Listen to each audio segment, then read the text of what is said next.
Today is July 10th. The Yankees split a 4-game set with the Red Sox up in Boston. They win the first two. They lose the second two.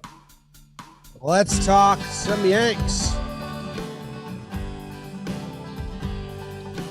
Talking Yanks with old John Boy, Jake. Recaps galore, weekly awards, stat lines, steam and hot takes. Get your Yankees news from these two fine dudes. It's time for Talkin' Yanks. Talking Yanks with old John Boy and Jake. Talking Yanks with old John Boy and Jake. Hello and welcome to Talkin' Yanks, brought to you by SeatGeek. Thanks, SeatGeek. Use code YANKS for $20 off your first purchase at the SeatGeek app. They let you know the good seats, the bad seats, if you're getting value. If you're not getting value, that's code YANKS for $20 off your first purchase from SeatGeek. Jake, how you doing? James, Davis, everyone live in the chat with us after the Red Sox series. I'm doing all right. Obviously not the ending to the series that Yankees fans were looking forward to as they split 4 in Fenway, and they had game 3 by the haunches and kind of let that go, and then today kind of the bullpen depth got exploited a little bit. That what I kind of alluded to a few episodes, and it hasn't burnt them, and today I think it did. But Yanks split 2 in Fenway. That was kind of my minimum ask. That's how we ended last episode. So it is what it is. Obviously, the fashion in which it happened stunk, and it's opens up a lot of conversation. So in that facet, I'm here for it. And, I think kind of where I came into the series was at least have the split. And then when they come to the Yankee Stadium in a week, we're going to, you're going to have to flex on them. You're going to have to look good and pick it up. So hopefully they do that, and we'll do it then. But pretty brutal watch for a couple innings today, Jimbo. I was asleep for most of today's game. I had myself a tough weekend with a sick wife and a sick baby, and doing Mr. Mom stuff for 5 a.m. till 1 a.m. every day. So I went to take like a 1-hour nap. I woke up. It was 7 to 6. I went back and I watched everything and how it happened, but it was a brutal watch, even in replay, even though I knew the score got that way. But God, am I exhausted. So I've been trying to fake energy levels here. But I'm so mad that I fell asleep for that long because I have 6 hours of work to do before I get to the office tomorrow. So I think I'm driving in after the show and working at the office. You want me to bring the E, bro? Yeah, could use it. But yeah, it sucks the way it happened, but a split in Fenway is fine. Like, that's exactly what we said. You go 500 on the road, you win at home. Now they have to win at home. They won the first series at home against Boston. They got to win the next series at home. There's some concerning things that popped up. In game 4 here. In game 3, when they lost, I wasn't worried about anything that happened, like long term. And then there's some other stuff, like Cole's a conversation in Fenway, and the depth and some playing time stuff and all that. But ultimately, we said if they split it, we'll be fine. They did. But obviously winning the first 2 and losing the next 2, especially a walk-off and then blowing a 6-2 or it was 4-0, then 6-2 lead, I think. So 4-run lead isn't fun or ideal. I will say, man, I this is not a knock at all. I love Fenway. It's a character. Like, it is an element of itself every time you play games there. And they say it all the time, like since I was born, for 100 years. Well, it's Fenway. You can never count, no lead safe in Fenway. But man, like, it shows up every couple innings where it's like there's just so many runners on base because of weird shit. Fly balls off the wall. We had sun glare get in the way of everything. I don't know. It's so interesting that it's such a character in the game, more so than any other park. And it always does rate out like number 1 in park factor, right? It's a different watch. We've seen both teams struggle with pop-ups the last 2 years, so I don't know if that's a new heartbeat or what's going on there. But yeah, I mean, the Green Monster obviously adds its own element, and I think there's something to, I mean, honestly, like, hate to quote Yogesh again, the same quote, but half this game is 90% mental. And I think hitters see that Green Monster and they feel good. Pitchers see that Green Monster and they're horrified. You hear Coney talk about it on any of his broadcasts. He loves the monster, has its own heartbeat. And I know this should be said in a good way this year, and it should be planted as a reminder of last year's kind of disastrous ending. Having the wild card game there last year was a monstrosity, for lack of a better pun, like literally. And so, you know, this year, again, that 14-game lead is pretty nice, but stuff like that matters, especially with Fenway Park and especially with Yankee Stadium too. Like, you know, hey, we've got our little porch over there, the 10th man. So I'm not blaming it at all. And I enjoy it as a baseball fan. So I hope Red Sox fans aren't like, oh, blah, blah, blah, blah, blah, blah. No. I think it's part of the allure. Okay. Now you're bringing the baby energy there. We got 4 games, so I think we gotta let's do it. Jettison into it. What? Let's burn game 1. Jim, we were there. The burns are brought to you by the Scranton Wilkes-Barre Rail Riders, Jim. You familiar with them? I am. We might maybe we'll be seeing some of those guys soon. They only play less than 2 hours away from the stadium. Take a trip out to PNC Field and see some of the baby bombers. Also, guys, it's minor league baseball. It's fun. They got Wagon Wednesdays. Bring your pup. Bring Fido. Maybe me and Noodle will shoot up there. Tuesdays and Thursdays, drink deals. Yup. Live there. You got to go check it out. And go check out the team store, railriders.milbstore.com. I've got some of their swag. I wear it proudly. Follow them on all the social media, Facebook, Insta, Twitter, SWB Rail Riders. And by the way, how about code JOMBOY? 25% off at the team store. That's if something was $100, that you would get $25 off. Can I tell you something you might be interested in? Yes. Oswald Peraza. Yeah. Last 18 games. 366 batting average. 425 on base percentage. 646 slugging. 1 OPS. And supposed to be a wizard with the glove. OPS. Shortstop. Make sure you go see the Yankees' hottest prospects make their way up to the big leagues and get your tickets at swbrailriders.com and code JOHNBOY, 25% off at the team store. Game 1. We're shipping up to Boston, and playing 4 in the bean. Garrett Culver, something Winkowski, forget his name because he seemed just like any other pitcher, to be honest. Top 3, you bring the rain, I'll bring the salami. Grand slam, Josh Donaldson, and just like that, it's 4-0 Yanks. Make it 5. This Hicks. Unstoppable, back-to-back, oh, belly to belly.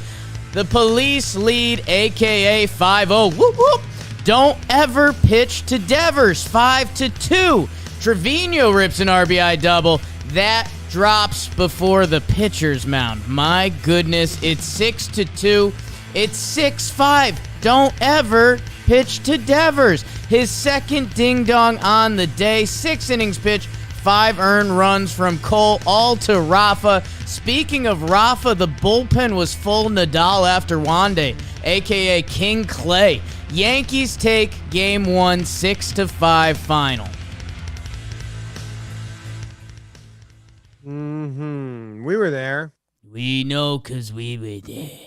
Interesting game. Oh, sorry. Last 28 days, Peraza, 1 dot. I did 18. I could have done 28. Oops. OPS with a 400 on base last 28 days. Not bad. Baseball Reference has verse older pitchers for like AAA splits, Mm, which is hilarious. funny way He's to look doing at rather well versus older. Well, he's doing all right. Versus older pitchers. The fuck does that mean? I believe, if you want the real answer, I believe that means older than him. Oh, that's even worse. I thought they were meaning like, like quadruple A arms. because it's kind of like the guys who are sign in the career minor men. leagues. If he's the youngest guy on the team that Yes. he's facing Yeah. older guys. Davey when he was young coming up. Yeah. We'll talk about the guys in the show for now. Jim, what'd you think about this game? The Devers game. And I had said earlier in this year that the only thing I was going to judge, I think in his PPP, I said the only thing I'm going to judge Cole on this year is how he performs at Fenway. Because I'm everything else I'm fine with. Like, he's been good.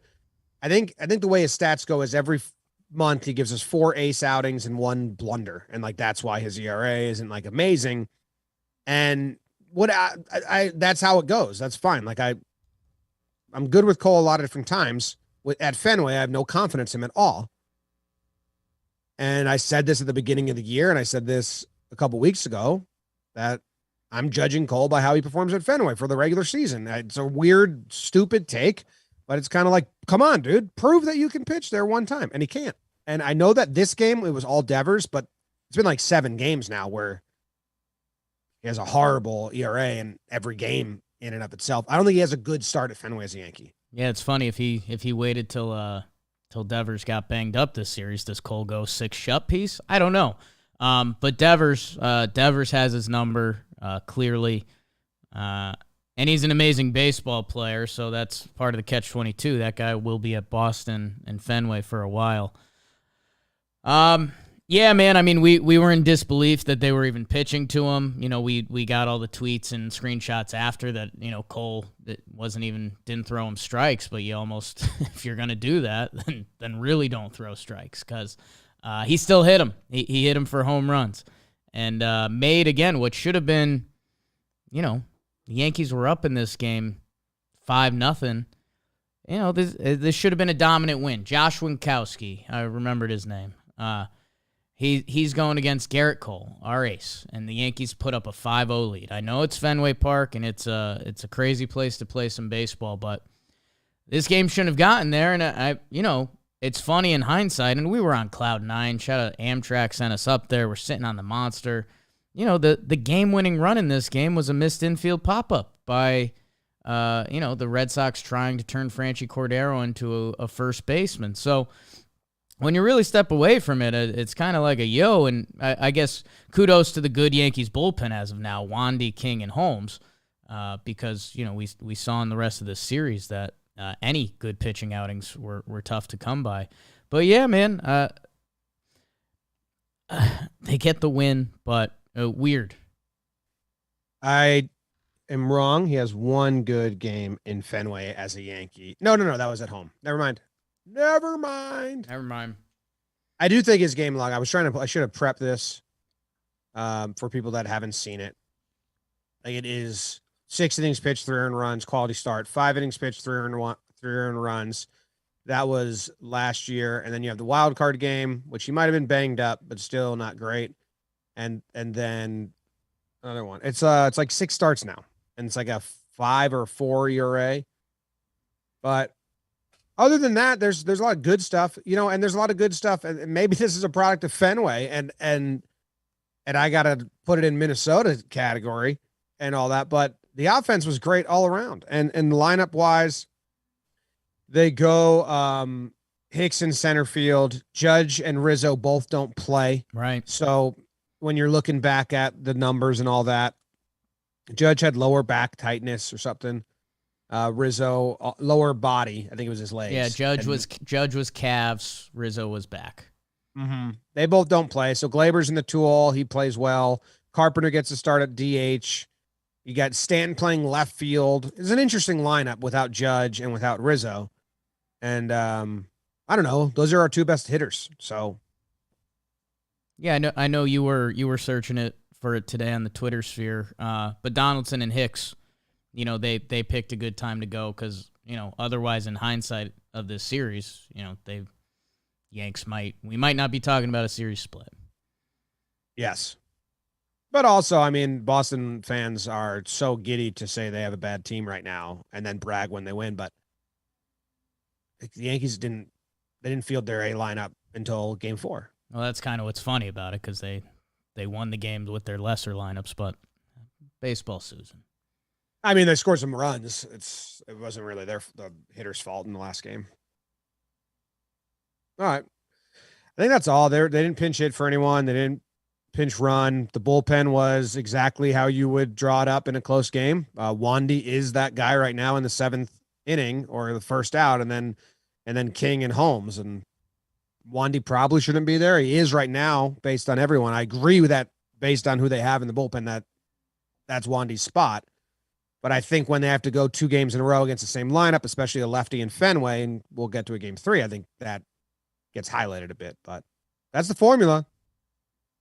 Yeah, Wandy's been nails, man. And yeah, I mean, it's as the All-Star break comes and the trade deadline comes, and Herman's throwing, Johnny Loizaga's throwing, Marinaccio, he had his shoulder inflammation. It's going to be a interesting few weeks to see how the back of that bullpen develops.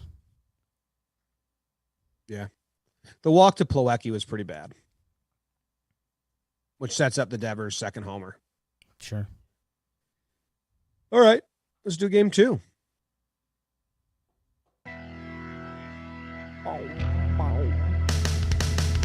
All-Star Nestor Cortez Jr., that has a nice ring to it, versus Connor making a point in an email, a.k.a. C. Bold.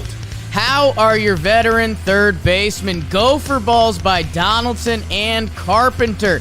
Gallo with his 3rd career sac fly that gets turned into a triple. Arroyo goes full, loses his parents at Kmart, and it's 9-2 Yankees. 9-5 after Story and Bobby Dahlbeck homer.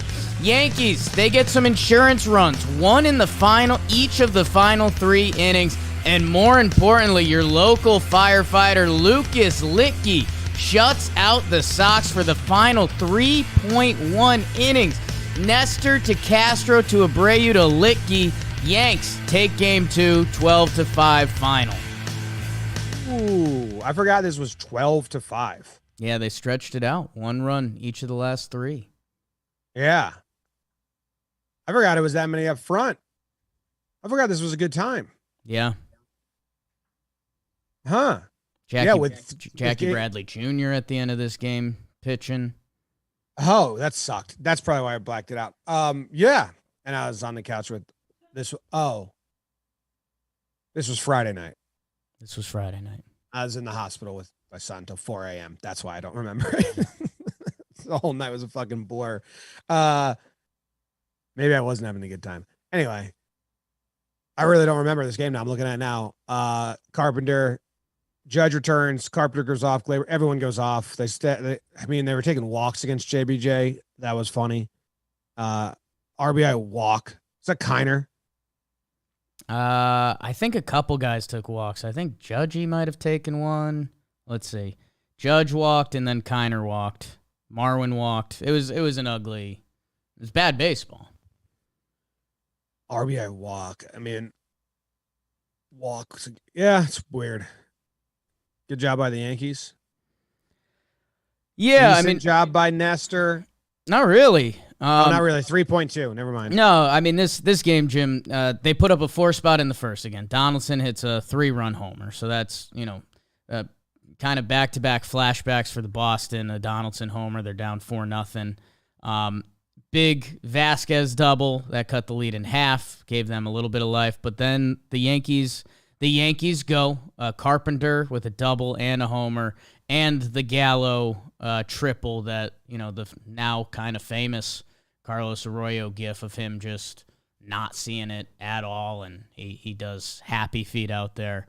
That after 4, it's 9-2, which again it's Fenway, but 9-2's should be a safe one. But then they hit 2 homers off Nestor. It's 9-5. You're wondering if we're doing this song and dance, and then the Yankees, they put on the tack on runs. An incredible performance by Litke. felt good in the time, feels especially good now after seeing the rest of the series. But, yeah, I mean, this was, kind of peacock the feathers a little bit. Like, the Yankees came into Boston, in theory, they dominated that first game, although it became a close one-run game. And then this one, they win in blowout fashion again that, like you said, they were coming into this with some rookie pitchers. Connor Siebold, 2.27 earned runs. Finished with JBJ on the mound that it's like, all right, the Yankees, maybe this is, the perfect season, and we're about to literally end the Red Sox season. That's kind of what everyone was feeling after this. Dude, Red Sox fans, and I was going at it because I was in a state, are just so pathetic when they're talking about their AAA pitchers. Like, so they shut us down. You're going to scream and yell about how you beat us with your bad guys and beat us with your bad guys. And then if they put up a 7 spot, they're like, oh, really? You're excited about that? Excited about getting 7 runs off Connor Siebold? Like, you guys are like pathetic fan 101. You're just being obnoxious either way. What are we supposed to do? Put 7 runs off Connor Siebold and say, bad effort by the Yankees. It was Connor Siebold. Get better AAA pitching. What the fuck do you want me to do? I don't think you have a vote in the process, so I don't know. I really don't know. It was bizarre. It was a bizarre, time on Twitter. Yeah. I think those people on Twitter are going to do that either way. But they don't realize it. They're like, they don't realize how, stupid they sound.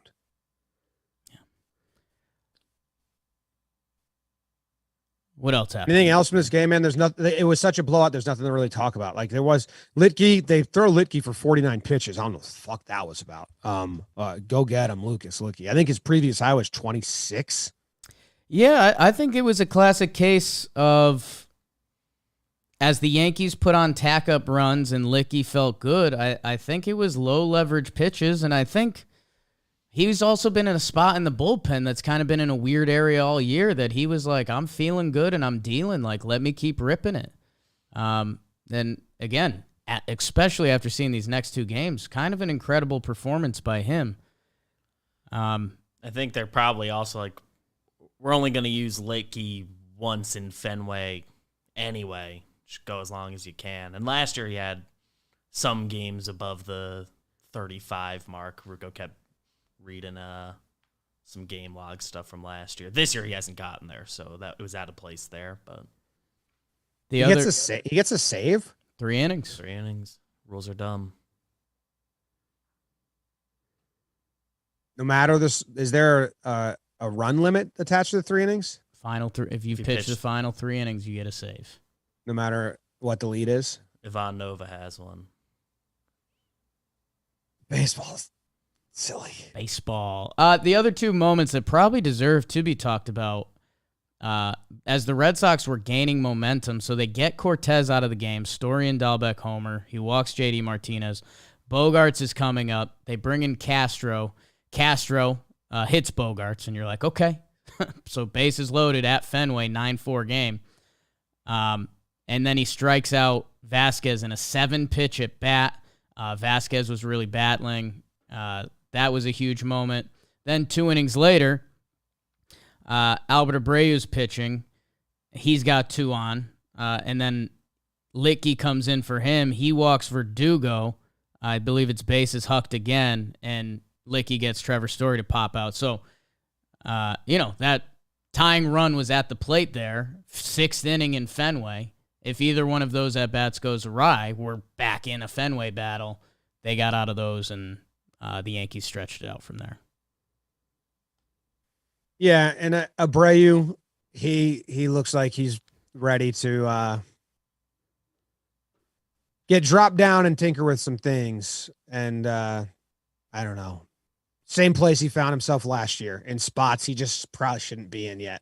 And, I mean, hats off to him for getting some outs, but bullpen depth's probably the biggest thing coming away from this series, where maybe it jumps up to a bigger priority on my trade list than it was prior, is making sure we have more bullpen depth, because I'm crossing my fingers so hard they might bleed.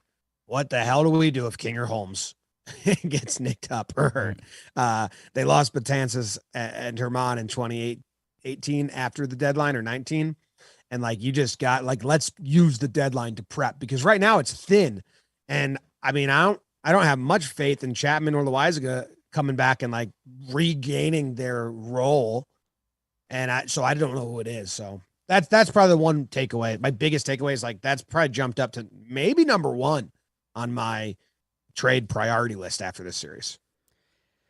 Yeah, I mean, it's what are the injury updates actually? You know, because Johnny Loizaga, if he's healthy and after, 2 good outings, we would feel good about that guy in a 7th or 8th inning. But we don't know what we don't know. So that's where really interesting to see where the updates are with him. No idea how they view Domingo Herman. And yeah, I mean, pitching, we've heard that they've been looking at pitching. I think people saw why after this series, even if, Nestor, Tyone seeing a little bit of regression, which was going to happen anyways, but we knew even when they were lights out that they were looking at starting pitching. So they're looking at pitching, and it's just how are they valuing their current guys on the IL and who's available and for what price? Yeah, I agree. I'm not saying that like Loizaga could be good. I'm just saying you might not have enough time to really find out and bank on it. Right. And not just him, just the whole bullpen. Wandy's your 7th inning guy right now. That's not how it's drawn up. Right. All right, let's go to game 3. Oh, the other thing in this game, Jake, was all the stolen bases, which I think comes back to as a talking point in game 3, is that the Yankees clearly all season have been more aggressive on the base paths and running, and they picked up 3 or 4 steals in this game. Donaldson stole 3rd, Hicks stole 3rd, and they led to runs. They made the Red Sox throw it around a bit, and then I think the aggressive base running, maybe they found their limit in game 3. Yeah, and I don't know. I mean, I think fans feed off this stuff. Yeah, 4 stolen bases. Marwin gets one. Joe's is pretty connected to the Yankees nowadays, winning raffles, some of the guys on the teams, Dolphins. He said, like, these guys wanted to, like, come down hard on the Red Sox. Like, this was their time. This is the Yankees' year. Like, let's kill them going into the All-Star break. And I think this game was the example of it, like you're saying, with the stolen bases, getting a position player pitching. And taking the walks, I do think was, I don't know if this is a hot take. I think if it was the Pirates again, Judge isn't taking that walk, and they're not taking those walks. Yeah, you and I aren't fully eye to eye on that. I think guys care too much about stats and numbers these days that if a position Hicks cared about stats, he swung at a ball out of the zone for a grand slam. That's like the mindset that I think is more popular. Yeah, there was a little bit. I mean, they were getting softball pitches. He used a softball swing, and JBJ was mixing it up between 90-mile-per-hour fastballs. He threw a couple sliders and shit. Like, he's wanted to pitch for a while. That was cool that he was pitching, like actually pitching. That was the original goal of all of it. All right. Want to do game 3? Let's do game 3.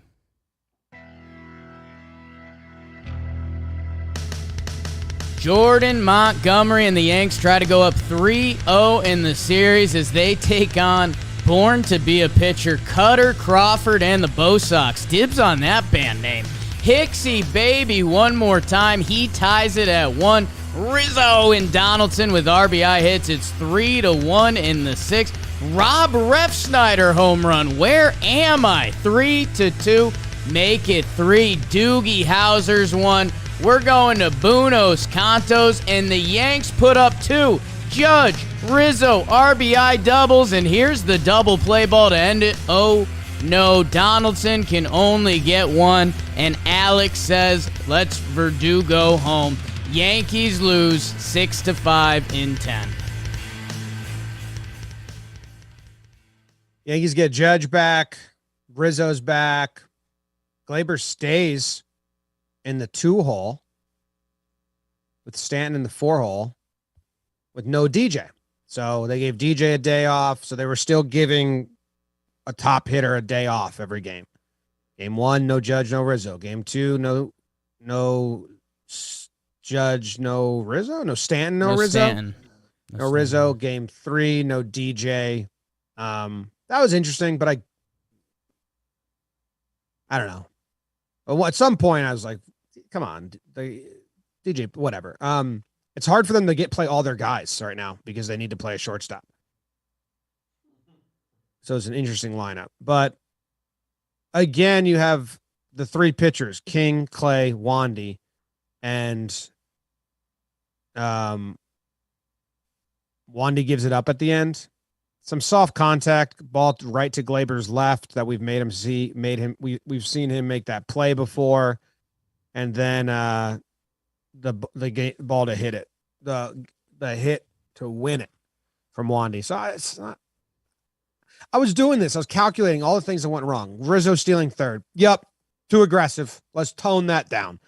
Trevino getting thrown out after that ball drops at second. It's like, yep, base running. Like, I feel like we hit the cliff here. Let's just dial it back down to 10. Higgy caught stealing. You went to 11, go back down to 10 on the aggressive base running. Kind of found the limit there today. The Verdugo at bat, I wasn't a fan of shifting on him with Clay Holmes pitching. And everyone was like, he missed his spot. It's like they pitched outside the first 2 pitches too with the shift there. I know that particular pitch was coming inside, but Verdugo beats the shift a lot, and he throws 95-mile-per-hour fastballs with 20 inches of arm side run. Like that, where do you think he's going to hit him? He's not going to pull that. So I didn't like that. There's a lot of little things that I just that added up to the loss, but none of them are things I'm worried about in the long run. Right. Save that combo for game 4. None of them in game 3 were things I was worried about in the long run. Even Donaldson, he made a great play to end the inning before. Wish I could have seen some replays of it at different angles and stuff, but Fox was killing me. And then he bobbles that one. And we saw today, he had like a tailor-made double play that got beat out. I don't know who was running yesterday versus who was running today. It was Verdugo. It was Xander. It would have been Verdugo running to yesterday. Who beat it out today? Because it was similar plays where like my brain was like, maybe that wasn't even a given double play then.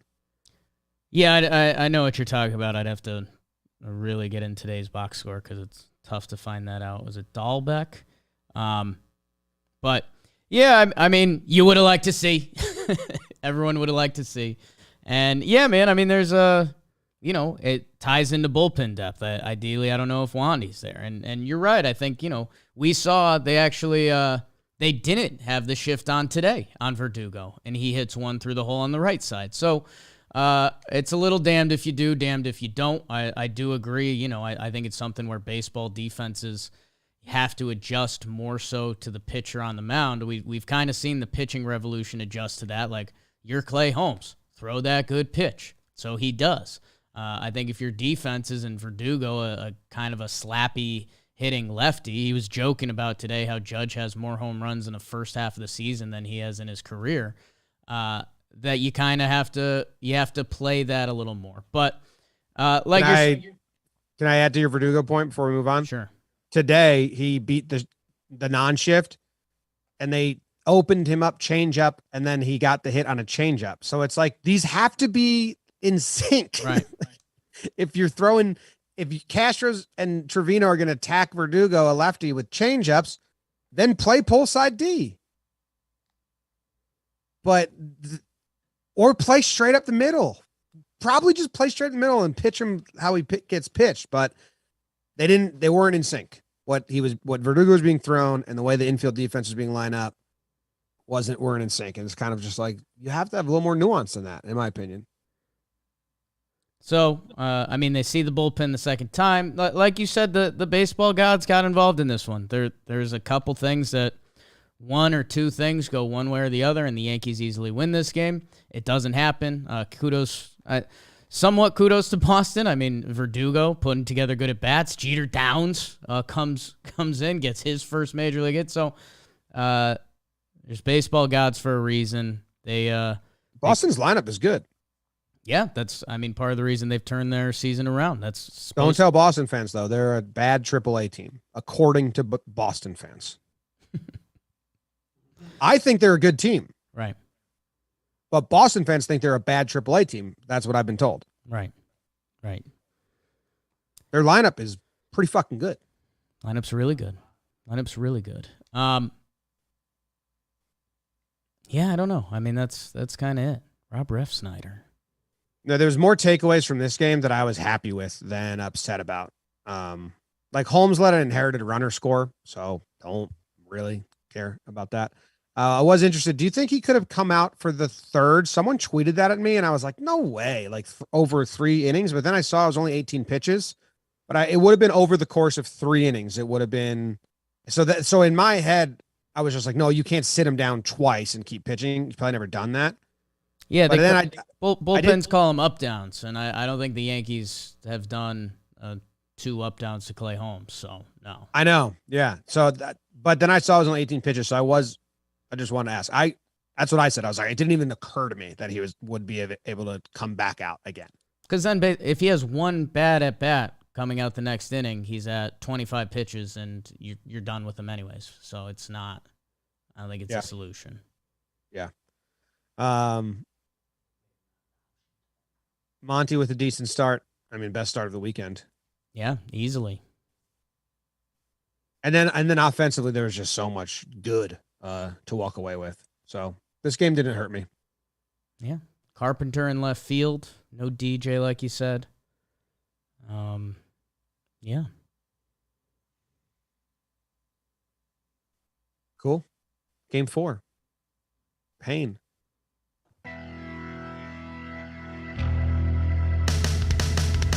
The Red Sox would try for the split. When I say I need you, you say Pavetta. As Nick tries to not get punch drunk against Jameson Tyone and the Pinstripes. Dibs on that band name, too. Hit the music, Giancarlo. Let the rhythm take you over, Giancarlo.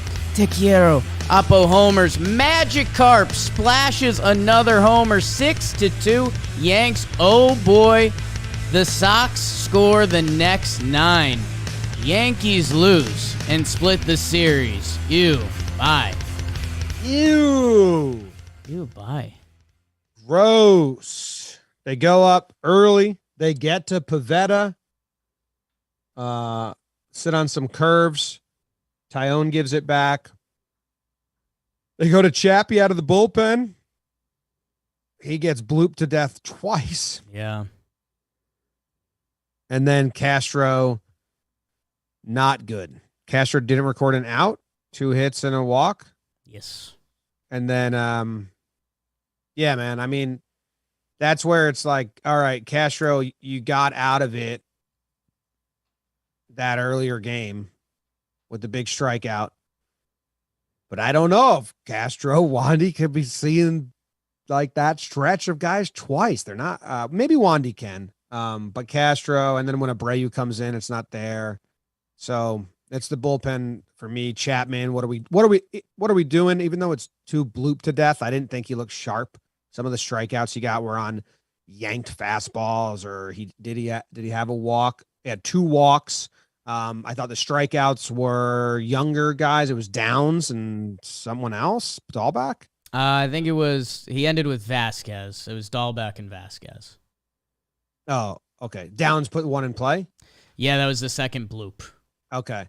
So the hits are bloops. They're just kind of got jammed in. But overall, I didn't think Chapman looked like sharp or good. No, to be fair, it's tough to grade. I mean, we know Chapman has had problems with runners on base in the past. We know that gets in his head. And then, the first one DJ has in his glove, and, if you believe in baseball paths, how does that change the entire inning if he squeezes that one? And then the second one, DJ calls it off again. He doesn't make the catch. Hicksy got a really bad read on it. But yeah, he doesn't look sharp throughout the inning. He actually ends up limiting his damage better than you think he would. But yeah, tough. And again, kind of the bullpen depth, like that clearly wasn't the spot that you'd want to bring Chapman in. The last couple times we saw him were blowouts, and now he's in a tied game in the 6th inning at Fenway, but kind of by default. So that's tough. Castro, he didn't have it. Kiner error on IKF to start the inning, and then he walked Bogarts, and there was like it was the error, and then the first pitch to Bogarts was a strike. The called the ball, and it's like, fuck, this is going to be a bad inning. Right, and that's, Albert Abreu's line ends up looking pretty funny. Two innings, no earned runs. The IKF error is bad. It's the routine one that he's struggled with all year. Double pump. He did have one of the best plays at short we've seen in a while game before. He's made a couple of the highlight ones. Also sucked at the plate, so yeah. I remain the same. Yeah. What else in this game? Yeah, I mean, the strikeout on Stanton, the guy who's kind of he was hitting bullets all night, and he gets rung up on awful calls. Booney gets tossed. Not saying he hits the solo homer there, but, that was a one-run game with Stanton up, and they were literally trying to walk him, and he gets punched out. So that's pretty brutal. Tyone, again, I think he obviously hasn't looked good. His recent stretch, isn't good. I think it's 20 runs in 20 innings or whatever. I mean, again, baseball gods, and where are you playing? If this is played at anywhere that's not Fenway Park, that Vasquez ball gets caught and he's 5 innings, 3 earned runs. Instead, it's off the monster, 5 innings, 6. I don't know. Again, look, putting it in the pot with all the other pitching performances, I'm not too freaked out. Yeah, we differ there. I'll save that for later. Okay. I don't know. Offense put up 6 runs. Chapman, Castro, Abreu. Ain't the bullpen, and Tyone didn't have it, so it's obviously all pitching, which are all concerns. Tyone's a concern for me. The bullpen, the depth is a concern for me, and that's why I say this and some of the defense, kind of making routine plays into errors. This game had all my concerns. Yeah. For the long haul. So, also had Carpenter going down 0-2, fouling too often, and homering. And that's a conversation we could save as well. Like that. Don't love the bunt. I like that it worked. Kinda. But you're just hitting so many homers, so hit homers. Yeah. It's a 3-1 pitch too. I don't know. I didn't like it. Especially, I think it was the Yankees kind of trying to big brother some more. Like, look what else we can do. We're up 6-2. We're going to run away with this game, and then you end up back here. Yeah. Yeah. All right. Let's get to the second part of the show. Jim. Who the fuck is Caleb Ort? Rule 5.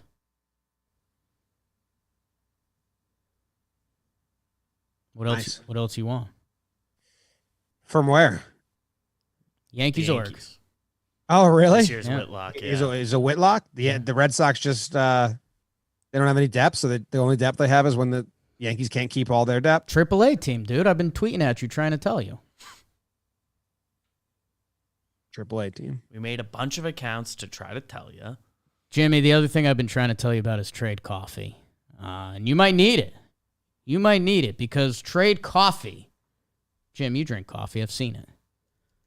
It's true. Coffee gives people energy. I drink coffee. And what trade coffee does, they have 450 different kinds of coffee live and ready to ship every day. There's not one perfect coffee. We all don't drink the same coffee. One coffee, please. One coffee, please. I'll get him a coffee. I don't even need to ask what kind of coffee he wants. No, everyone likes different coffee. Get it through your heads, people. I feel like I'm beating the hell out of you with the coffee stuff. Trade coffee. What they're going to do is they have you take a quiz. What do you like? They find out, they match you with the perfect coffee, and then they send it out to you. And right now, they're offering new subscribers a total of $30 off your first order plus free shipping when you go to drinktrade.com/Yanks. That's 40 cups of coffee for free. Get started by taking their quiz, drinktrade.com/Yanks, and let Trade find you the coffee you'll love. Go check them out. They've delivered over 5 million bags of fresh coffee. 750K positive reviews. I like that. Again, it's drinktrade.com/Yanks, and you'll get your $30 off and free shipping. Go check them out. Trade Pride coffee. of the Yankees. Pride of the Yankees. Pride of the Yankees. Yeah. Ooh, I get to go first. Yes, sir. Easy for me. It's Matt Carpenter. It's, I mean, I didn't even look at the stats. I have no idea if someone is more deserving statistically than Matt Carpenter, but it is what Pride of the Yankees is all about, man. sometimes it is. It is easy Matt Carpenter for me. I mean, this dude, he played all 4 games. He DH game 1, left field, DH. He's an everyday player now, basically, like going back to Pittsburgh. When did he play? How many in a row has he played? And I'm not saying that this is, and there were people, maybe me, maybe anyone that I think is a logical person, thinking, he might get overexposed if he plays a lot. This might be a little Cinderella because he's getting dibble and dabbles and big hits here and there. But if you were to start him every day, I think he might get overexposed. And we're there. He has played. He started the last 6 games. And he's not slowing down. I mean, in July, since starting the last 6 games, he got a .440 batting average with an .880 slugging, 3 homers, 2 doubles. It's crazy, man. And I don't have the stat on this. I really wish I did. Maybe I can finagle it somehow. But he is putting together at bats. Yep. I mean, he went down 0-2, and I think he fouled 2 pitches off before hitting the homer. He is giving, and they were talking about on one of the broadcasts, like another long at bat from Matt Carpenter. I don't know what his pitches per plate appearance is because he doesn't have enough yet to be on the leaderboards. But man, and also the defense might not be a fit in left field at other ballparks or in right field at other ballparks. I'm not sure, but this is kind of what I was saying. Do this with Andujar. Do it with someone. Right. And they did it with Carp, and it's phenomenal. Yeah, I mean, that's what I think going into the Pittsburgh series, I said, we got to find out. Like, if he does get overexposed, good. At least we know. And he hasn't. And, man, the thing, it's do things make sense in sports? A little shrapnel at Jeremy Lin for no reason. When Linsanity was happening, it was wild. Like, he looked good, but he didn't look that good. And then he ended up regressing to the mean. But Linsanity was one of the awesome sports experiences of my lifetime. We were kind of having Carp sanity, and it was like, all right, like we have to start this guy. Whenever he plays, he's hitting a home run. He's got 20 starts and 10 homers.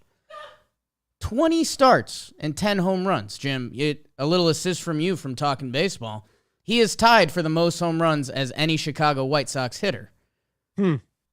He's started 20 games. We're past the midway point of the season. So what Matt Carpenter is doing, and by the way, you're right, I didn't really get tested. The stuff that was routine in left field, he looked fine on. And even his time out in right, we saw him briefly. We'll see how all of that develops. And Jim, for me, tying it back to Linsanity, does it make sense? Was this guy a great ball player? Yes. This guy's a multiple-time All-Star, a Silver Slugger winner. What's the story? Well, he went and he changed his whole swing because there's a couple years where he wasn't hitting.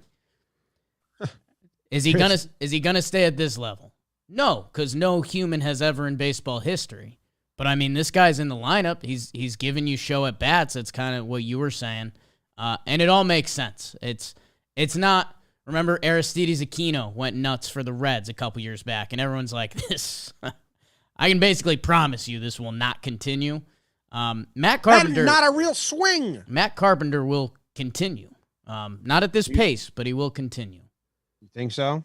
Yeah, because if he even continued at this pace, teams would just walk him because he's better than Barry Bonds right now. The pitches per plate appearance thing, I just did some quick math on it. And he would, if he had enough plate appearances to be qualified, which he doesn't, he would lead baseball in a landslide. So he has on the year he's averaging 4.75, 4 3/4, I guess, math, pitches a plate appearance. Of all qualified leaders, the highest is 429. He's 475. So obviously we got to wait till he gets enough at bats to be qualified, and it probably naturally comes down. But every at bat is fucking crazy.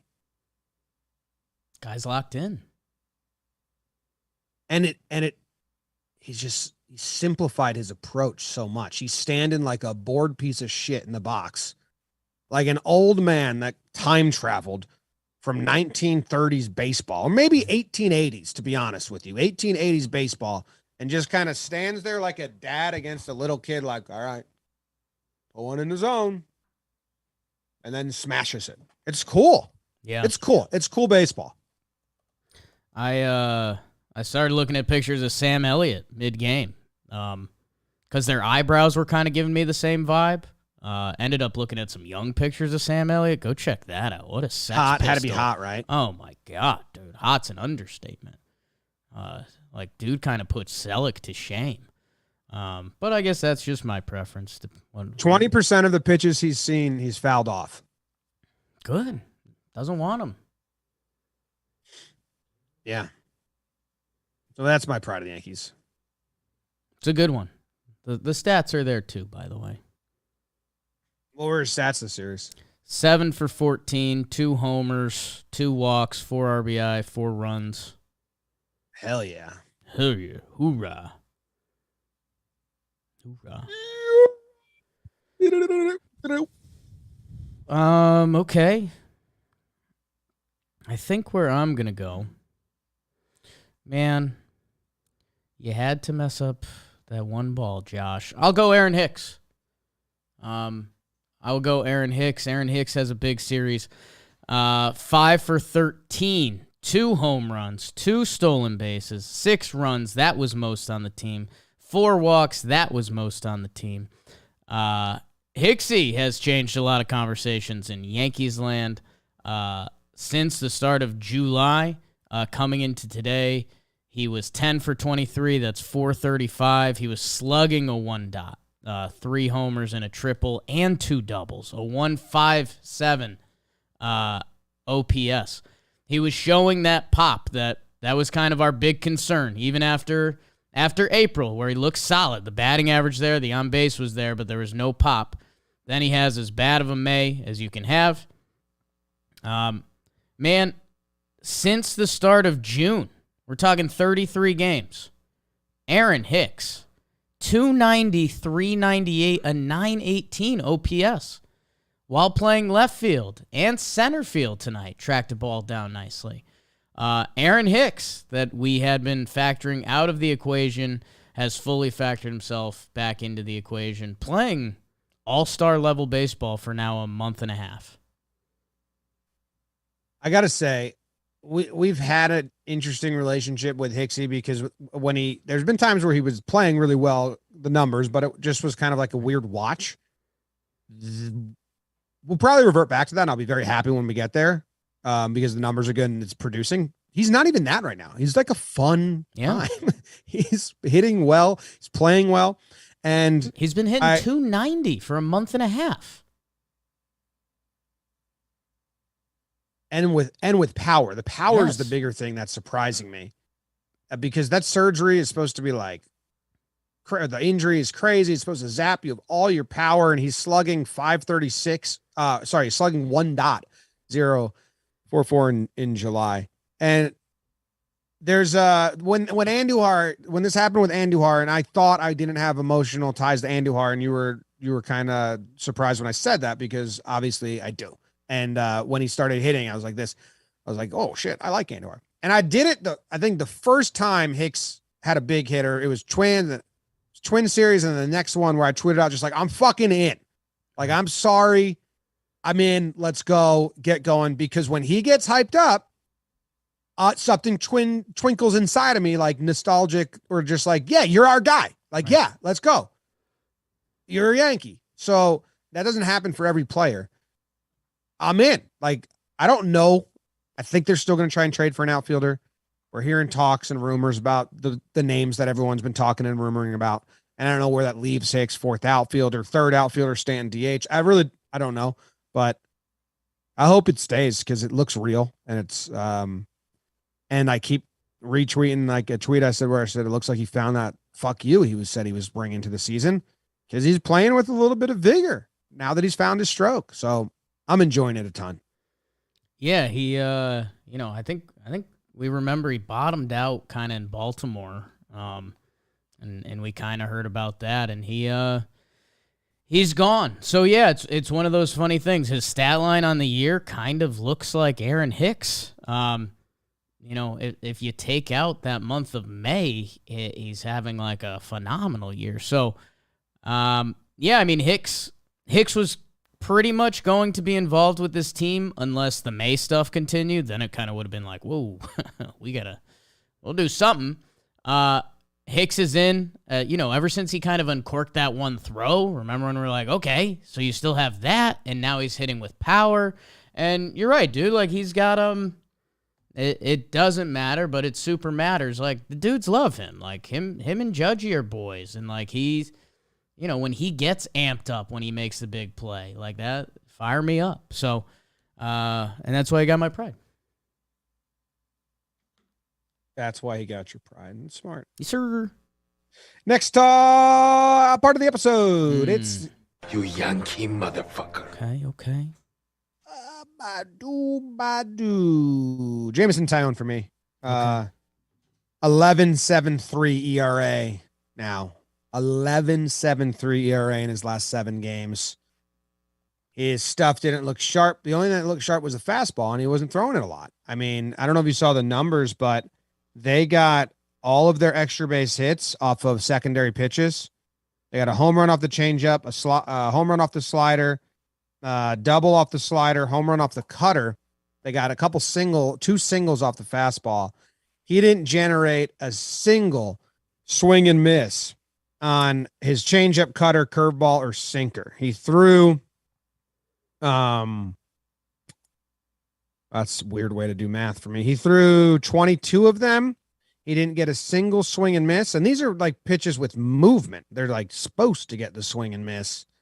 And they put, 8 of the 22 they put in play, and then they got their hits off it. So I don't know if there's something there. If they saw it was coming. Whenever you see a whole collection of pitches just eliminated like that, you raise an eyebrow. But he also only threw 22. They were putting him in play. They were sitting off speed the whole game, and he kept feeding him off speed. So I told you I fell asleep watching this one. So what I did was I went and you just hit the arrow on the laptop, and you can just watch like every pitch and keep going. And that was my only thought. I was like, why are we still throwing them sliders and cutters and curveballs? They're sitting like JMO. They're sitting off speed. Then he would throw fastball up in the zone and get the out. And like in a close game, it felt odd that they just kept going to that. So it's a bad stretch now. Yeah, I do.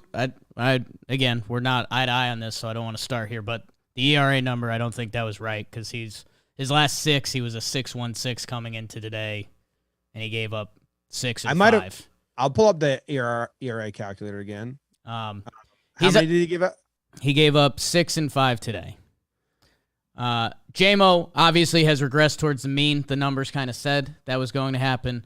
I thought he only made one real mistake today. The pitch to Franchi Cordero just left a changeup in the middle to him, and then he went all fastballs the next at bat to him. I think he learned his lesson.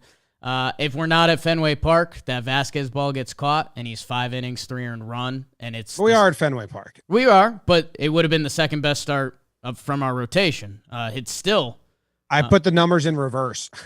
Okay. It's still bad. It's still a 7. Right. 6-9. 11 was a little. Yeah, a little yeah, aggressive. my bad. Um, Sleepy. I'm sleepy. He's sleepy. It's okay. Yeah, I don't know. I mean, it's obviously not great. He's having a bad stretch, but he was going to have a bad stretch, just like, I mean, a couple of our starting pitching are right now. So, I think he's going to find it. Again, the fastball looked good for him. It starts off of that. And you're right. The off speed was a little mad today, and it hurt him. But I think it was one mistake to Franchi, and then The pitch to JD was a bad pitch too. I mean, JD was due. But he threw a cutter. Right. It was a bad cut. I mean, it was a cutter that, we've seen part of our rotation. We've seen Cole struggle with that now. You throw a bad Well, I'm just cutter, saying it's a that, so it bad was more than one fastball. mistake because the JD pitch was a mistake too. Yeah, I don't know. That one didn't affect me. I think it's JD Martinez. That guy can beat you. Franchi Cordero to leave a changeup over the middle to him. That's a horrific pitch. And yeah, we're a little kid drawing of an outfield away from the second best start of the series. So he's got one more start before the break against these Red Sox again in the stadium. Interested to see what that looks like. But yeah, I mean, I think this is a guy, and I think we're seeing it around baseball. This is a guy who's kind of ready for the All-Star break. I think he needs to breathe and kind of find it again. Yeah, I'm interested to see how it goes because he had a very particular strategy, which was like fill the zone with off speed early and then close it with fastball, and it was working. And it seems teams have now said, we'll just sit fastball or we'll just sit off speed and not get fooled by that anymore. And might be his turn to pivot. I think the low walk rate is actually very much hurting him at this point. Like he needs to get more chases. Yeah, he's got technically the best in baseball. He's only walking 3% of hitters, but I think now the scouting report is just swing. That's why I wonder what his chase percentage is, because it's Montgomery. Monty has a really good walk percentage, but he also has the biggest out of the zone chase. Right. Which is maybe now we need Tyone. But yeah, anything he threw that was supposed to be a chase pitch didn't get a whiff. Who's your MFer? My MFer. Couple options, huh? Yeah. I mean, how about I'll go Cole. I mean, kind of same song, different chorus, and you laid it out there before about Fenway. You know, we were pretty tough defending him on the way up because we were like, yeah, it's a couple starts. The wild card start, he was pitching on one leg. Yada, yada, yada. Man, you got to know, and this is kind of where Cole's pride kicks in, and we get silly about him, but, Devers gets that first one off of you, and you got that kind of lead. You can't let that guy beat you again, and he did. And now it's like you're saying, it's a whole conversation, and let's say a playoff series does line up with the Red Sox this year. Is Cole lined up to pitch at home or on the road? Because now we've got to do conversations like that, which those suck and aren't fun. So I'll go Gareth. Maybe he should pass it on to Devers, but not good. Yeah, and with Devers looming, like, don't walk Plawecki. You have a couple other hits, but mostly it's that if you can't pitch to him, then suck it up and walk him, because you could pitch to JD. Same thing we were saying about Choi a couple seasons ago. Yeah. And eventually they just start walking Choi? Didn't they? Was it in the playoffs? No. Yeah. I feel like they got to a point down the stretch where they walked Choi against Cole. They might have walked him a few times. I know Cole kind of changed the narrative there because recently, yeah. Speaking of but the regression, but in the middle of it, yeah. I think they did get to a point where it was like, no. And that, like, he can't pitch Devers. Yeah, I mean, and hey, to be fair to him, a lot of people can't, and he joked about it in his press conference. Yeah, really good quotes. Yeah. Like he was just like kind of like, I'm open for suggestions. You can teach me how to get him out. Yeah. My only caveat, until then, walk him. Yeah. If you don't have to, don't. Yeah, the bases are empty. Then practice trying new strategies. There you go. If there's a dangerous situation and there's a spot for him, welcome. Coaching, and Jim, we're also coaching the people up on Shady Rays as we head into awards. Shady Rays, they're giving you the ultimate award. How about a good pair of sunnies? And they've got a special All-Star Week deal going. God, we're there, people. All-Star Week is upon us, and so is sunglasses season. If you need a new pair or more pairs for the summer, look no further than Shady Rays. Every pair has this. High-visibility polarized optics. Bang. High-quality, durable frames. Biscuit. And they're backed by their lost and broken replacement guarantee. Shady Rays will send you a new pair if you lose them or break them, no matter what. Basically, you've got shades for life if you get them from Shady Rays.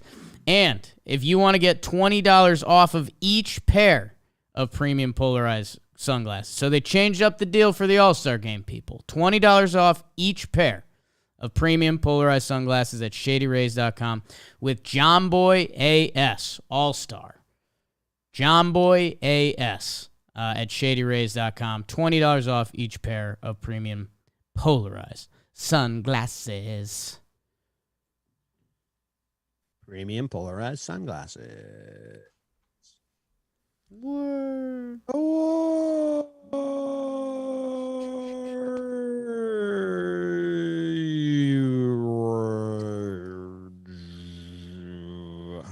I want to start with like a positive one. I don't want to be Yeah. negative town. Yes. So I'm gonna go with the genuine award. The genuinely genuine award. A lot of hints. A lot of hints in there. Yeah, you should be able to get this one. It's an easy. The genuinely genuine award. It's a good award. Okay. It's going to Nestor. Oh, no, Okay. the opposite. Not the opposite. The opposite, you said. Well, it's going to Jose Trevino Opposite. Okay. for being an all-star Mm, because he's a genuine guy. sure is. He wears his emotions on his sleeve. When they showed the montage of everyone being told they were an all-star, it was pretty funny. Clay Holmes was just like, cool. All right. Nestor was laughing. Boone was making jokes. Jose just started crying, or he was like, I wish I wasn't fucking on camera right now. Like, he was just emotional. And that's awesome, man. I'm super, super excited because I think it's deserved. I don't really know the results. Kirk's the starter, I'm guessing. Yeah. Has to be. But if you look at it, he is second best catcher in American League. Unless there's making arguments. I know that Heim's been good. Yeah, there's always arguments. Well, on the other side, Nestor, his stats don't. You saw Dylan Cease, who got absolutely shafted, beats Nestor in every single category. I feel pretty bad about that.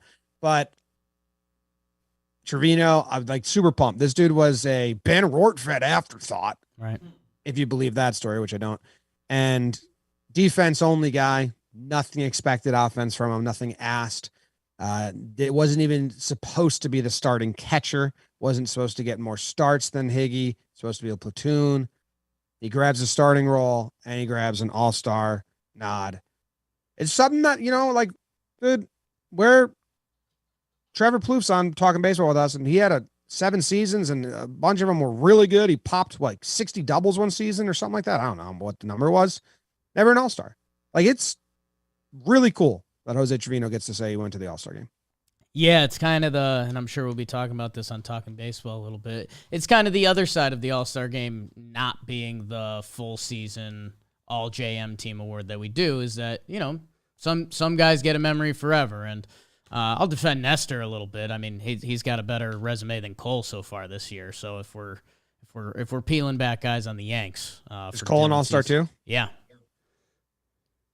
Is that just because vote? Yeah, I don't know. It's weird. No, Is it's it not just, voting. Yeah, I don't think fans vote on the pitchers. oh, I meant like coaches vote. Sorry, I meant, is that because voting takes Oh. place by coaches like 2 weeks ago? Potentially. I'd have to Yeah. see if we can look into that more, but I don't know if you saw the C stuff, but like he got kind of shafted. oh yeah, his stats are better. They might have just went like Yankees are a great team mode. That's do what that I'm- sometimes. There's but also like he should be over Cole. Yeah. there's also like Cole is lined up to pitch Sunday, so he's not going to pitch in the game, so he might replace him there. Like, Yeah, Cease guys will get probably knocked get in. out. He's got to get in. I think Yeah. he'll get in. Big Dylan Cease pod. Trevino also had a good series. I Yeah. mean, he which I thought he would. He went 5 for 12, which is 417. I mean, one of them was that little bloop that dropped in, Mm. but 4 other hits. Or did he have 2 bloops? He had 2 unseeable balls. Yeah. One he got thrown out at second, one he made it. So Invisible. okay. I was really happy. I am as cynical as it comes about the All-Star game. It does not get me emotional or make me think anything but like this is a load of crap because of all the reasons that I've said for 5 years on here. But this one, I was like, all right, shit. I'm really happy for Trevino. It's pretty cool. And I mean, talk about 5 years of stuff, 5 years of Gary Sanchez conversations that now the guy they bring in, a guy that was very much supposed to be a platoon body, arguably one of 2, if not one of 3. Rortvet gang, stay strong. And here he is starting the All-Star game. His defense has been awesome. His hustle has been awesome. That it's pretty funny that this dude, will corner Brian Cashman one of these days. He thought Trevino would be solid. He didn't have this one. He might have. I'll give him this. I think they had Licky. I think they even had Gio. I'll give him that one.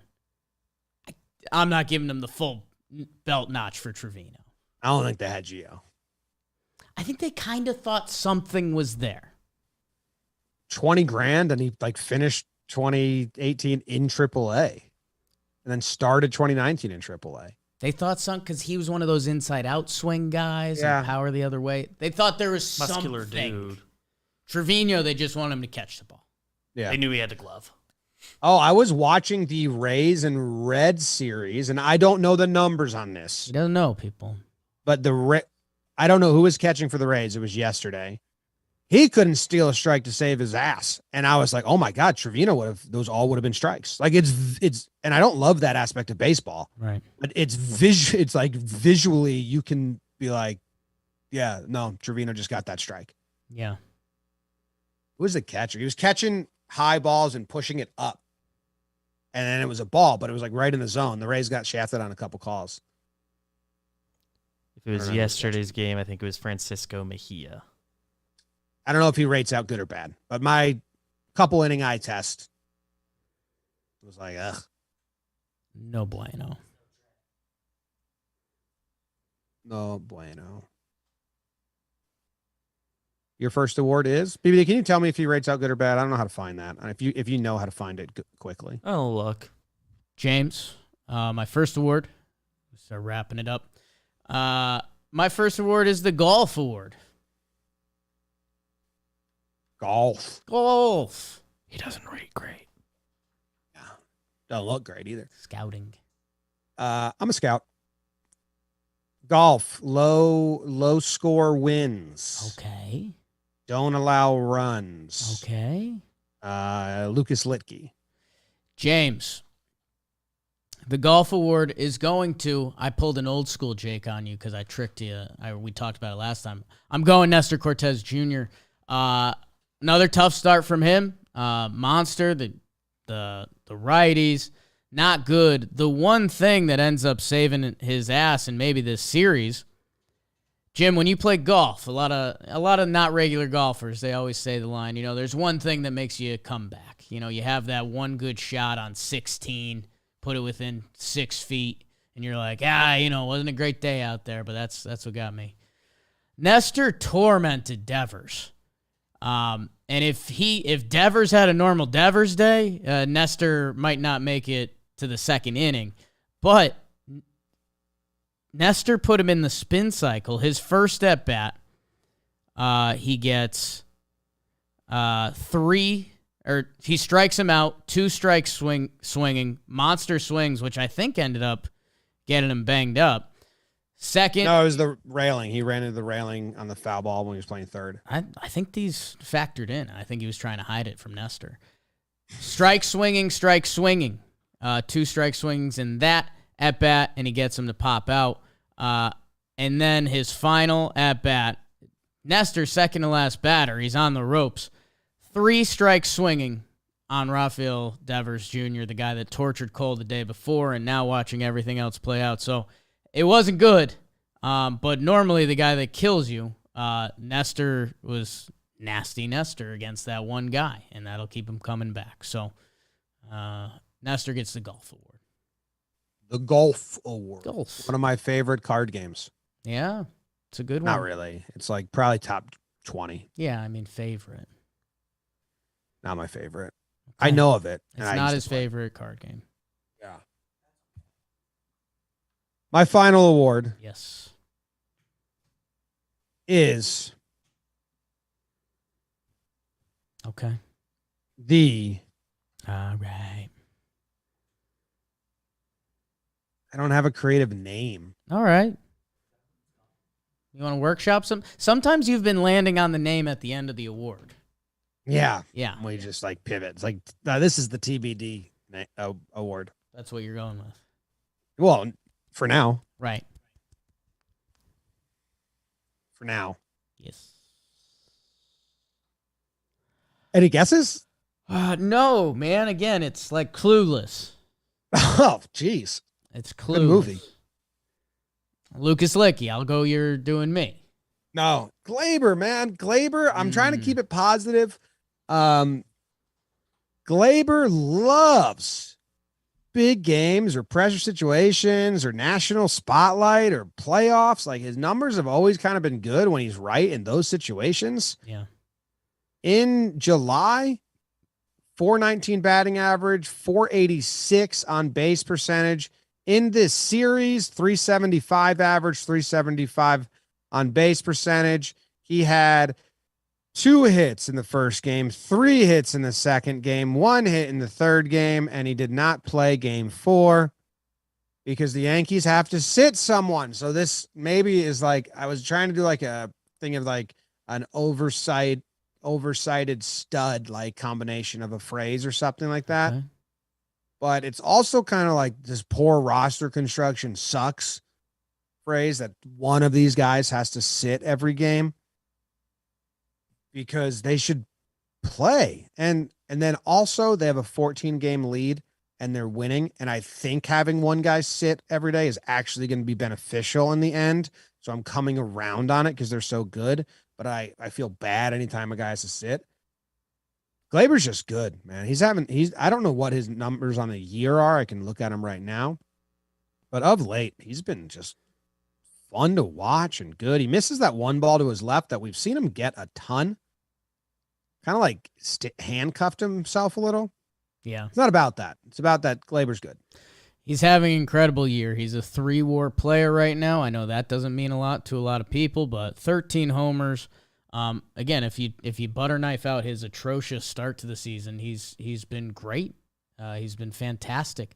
And yeah, I mean, it's when you're resting players and you're winning, it's beautiful. The first 2 games. Oh yeah, Judge and Rizzo are sitting and it's Stanton sitting. This is incredible. And then when you sit one of your good guys at the end of a loss, you're saying, well, hey, you know who's been playing really good defense at second base? Gleyber Torres.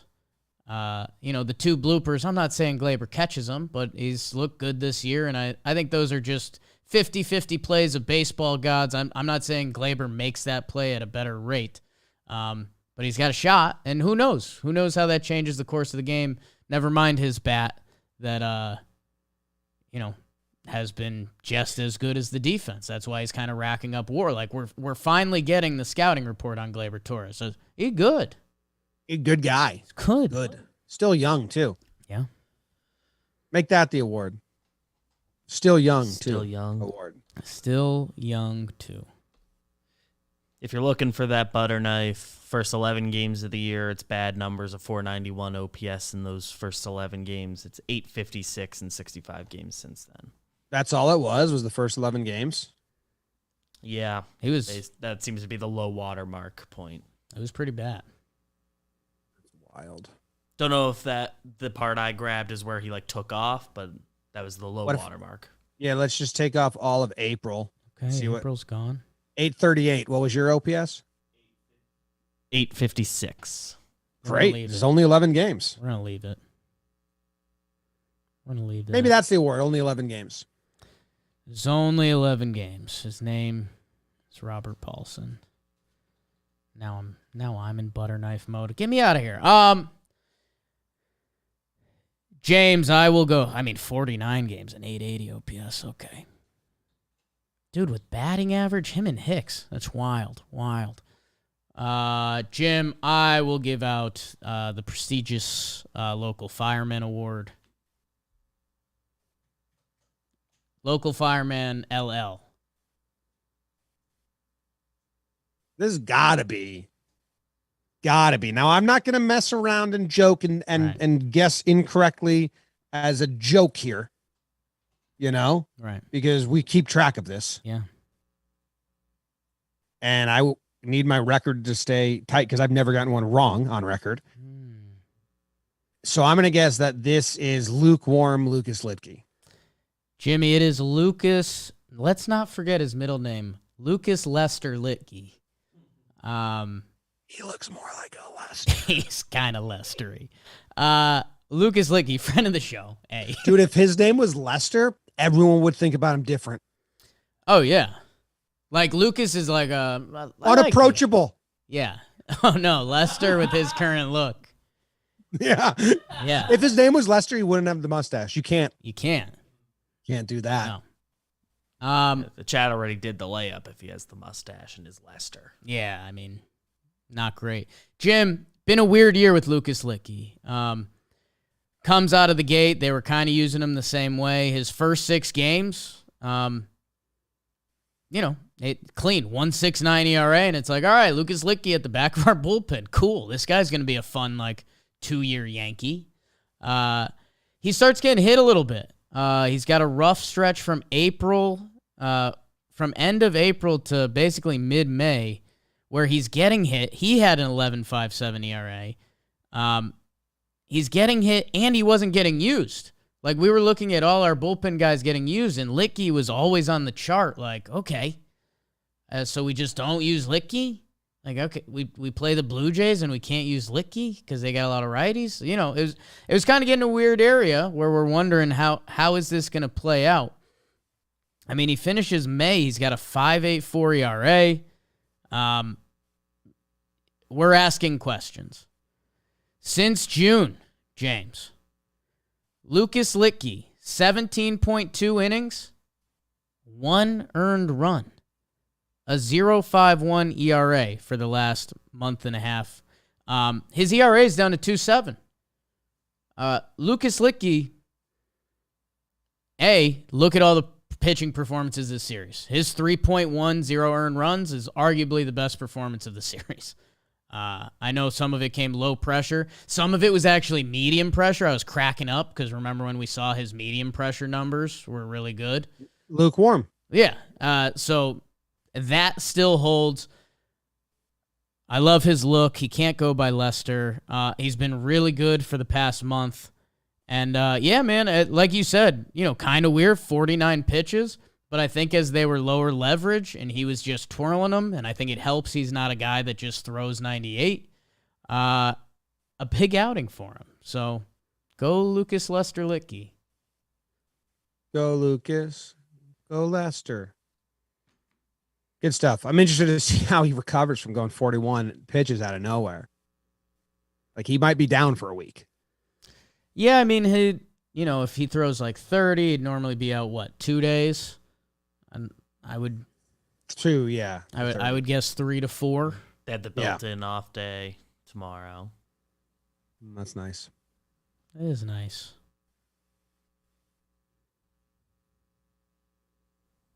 Cool. think the chat probably needs to talk about DJ and JD a little more before we're out of here. That's fair.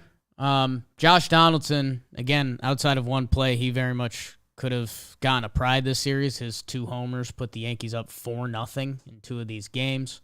His numbers on the series, 8 RBI, that's actually insane, but the rest of the numbers aren't too crazy. He made a couple nice plays at third. We are going to remember the one play that wasn't as nice, but he made a couple high-level plays too. I don't give a fuck about that play. Yeah. Like, it doesn't scare me moving forward. It didn't bother me in lifetime. He got the out. I don't know if the double play was guaranteed. Right. He stayed with it, and he made way more good plays at third than that one. And he's been incredible defensively. So, and then with the bat, he came to as well. So, to harp on that, I think is crazy. Yeah. There was a chance it could have ended the game. We'll never know. But yeah, and he did a lot with the bat. Yeah. And he made good plays. Jim, I'm not disagreeing with you at all. It's funny at the end of the series, he 250 batting average, 294 on base percentage. And I don't know, when we continue to look at the Josh Donaldson numbers, we think they're always going to go, and hopefully they still do. His at-bats looked a lot better. He kind of looked like his timing was off for a little bit. He looked pretty in this series, so like that. DJ? Yeah. What do we need to say about DJ? DJ had a good series as well. He had 4 hits in 3 games. Oh, they want to hear about the bloops? All right. It's a no chat day if that's what those are. Turning bloops. It was a popular topic. I understand why they want to know. Yeah, I think they were really tough plays. He basically had the first one, and then he didn't. And that would have been awesome. And then the next one, I do think is Hicks' ball that he's helping out on because Hicks didn't get a good jump. Right. I think that's probably what the people want to hear is that they on the broadcast they were saying it was all DJ. Hicks wasn't there. So DJ had to try to make a play on a ball that shouldn't have been him. So, tough. Gallo and Kiner combined for a 2 for 19. Gallo's being a drop ball. Kiner grounds out on 3 pitches every single at bat. Still have people in the chat or on Twitter defending IKF, and I think they're just being nice at this point. He's not helping. Yeah, there's. Did you see the numbers? The guy on Twitter, I forget his name. He's been around forever and he's got good stuff. It was he takes pitch 1, he swings at pitch 2, and I ran the numbers, and it's 24% of the time he takes pitch 1 and 50% of the time he swings at pitch 2. It's hilarious. Yep. It's like a little leaguer, work the count. Remember to work the count. Let's see one. All right, I saw 1. Now I swing. Now I can swing. And then ground out. The at-bats are tough. And he makes that one highlight play, and you start getting a little juice, and then he makes his routine error. Signature error that you can't have that. The at-bats are so tough, man. There's just it's the emptiest batting average you could possibly have. Yeah. I was looking around the league at it, and here's what people don't get. They're 270's good. And it's no, 270's good if you're Glaber or Judge and also providing pop and on base, then 270's good. If you're not providing pop or getting on base, you need to be at 295 or 300 for it to be serviceable with an on base that's better than your batting average. And you can't take 3 weeks off and then be good for 2 weeks and then take 3 weeks off and have the inconsistencies and the streakiness of a power hitter.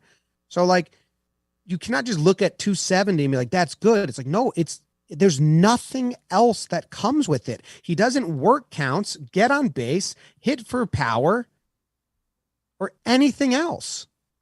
It's really not good. And by the way, we did this reverse for Glaber. If you butter knife out the start of the season when IKF got going after those first couple games, he's been for 53 games now. This is without tonight's stats. He's been a 589 OPS hitter.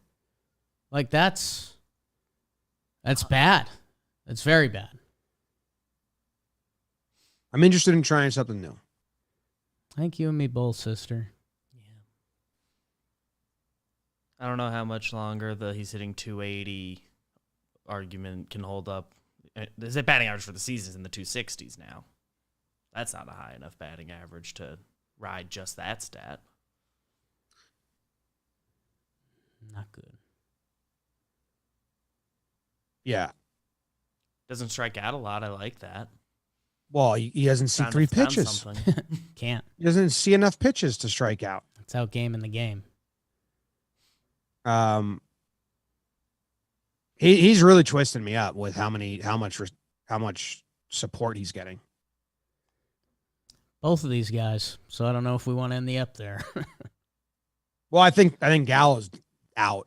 I mean, Carpenter's starting every game, and with Hicksy also hitting, they cannot afford to start. And knowing he's not going to be on the team in the future. Jim 2-0 in the games he started this series. Well, the next Red Sox series, Analytics. like I don't think Gallo can start next Red Sox series, especially Carpenter's also a lefty, short porch, all that stuff. Like Carpenter right field, Judge in center, Hickson left. He's going to get one. I don't know. They're really started two dialing of these it down games. and down and down. He's 2 weeks away from a good season. His words. Let's get out His of words. here. All right. Thank you guys very much. Yankee. Who do they play next? It's a interleague? Your Reds, right? Mm-hmm. Hey, the Reds just swept the Rays. So the Rays are so injured. Talk about a team that's actually devastatingly injured, and I feel bad for them. They just lost Franco, Wander, and Kiermaier again, and like their whole bullpen.